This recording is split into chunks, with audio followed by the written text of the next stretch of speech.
de notre solidarité et briser le mur du silence qui entoure le maintien en détention du plus ancien prisonnier politique de France.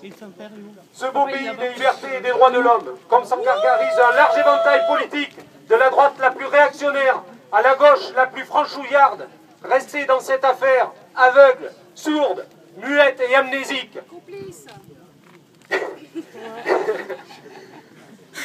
Yves Bonnet, ancien directeur de la DST, nous l'a dit dans un communiqué en décembre 2011. Cette injustice a assez duré. Elle a même dépassé les limites du raisonnable. Plus rien ne justifie son incarcération. Qu'on le mette dans un avion, qu'on le renvoie chez lui, au Liban, où les autorités sont disposées à l'accueillir. On s'est conduit comme des voyous, la France n'a pas tenu parole. Nous savons aujourd'hui plus que jamais que le maintien en détention de Georges Ibrahim est le fruit d'un acharnement politico-judiciaire sans précédent, libérable depuis 1999. Mais malheureusement, comme dans de trop nombreuses affaires, dans cette affaire, là aussi, le droit et la justice n'avaient pas leur place. En revanche, l'arbitraire, les manipulations, les pressions et la calomnie étaient au rendez-vous pour garder embastillé 28 ans un coupable sans preuve. Donc aucun doute, ce procès est un procès politique. Le NPA est une organisation politique.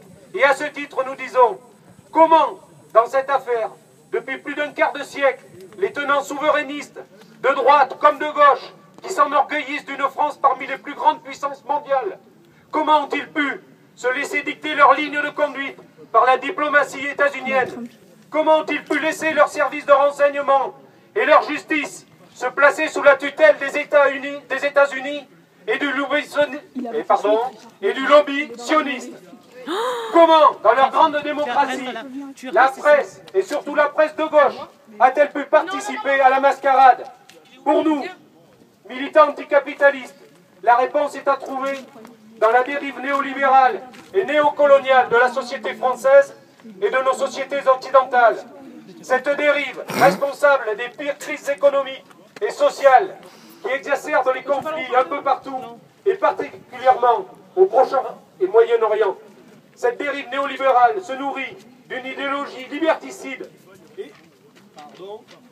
et sécuritaire qui limite droits et libertés dans tous les pays, criminalisant ceux qui s'opposent, luttent ou simplement résistent pour garder leurs terres, leur culture, leurs droits.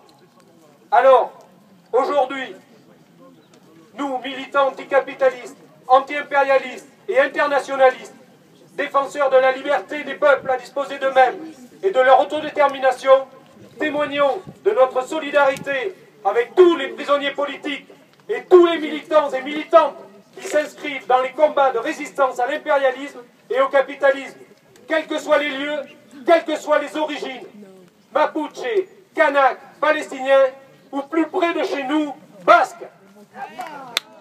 Georges Ibrahim Abdallah, combattant communiste révolutionnaire, internationaliste et militant de la cause palestinienne, a su garder sa détermination pendant ces longues années de détention et a exprimé à de nombreuses reprises sa solidarité avec ces luttes. Alors, aujourd'hui, avec le collectif pour sa libération, avec vous tous ici présents, nous exigeons la libération de Georges Ibrahim. Je terminerai avec une phrase empruntée à Georges. Ensemble, camarades, nous vaincrons, et ce n'est qu'ensemble que nous vaincrons. Liberté pour Georges Ibrahim Abdallah. Merci.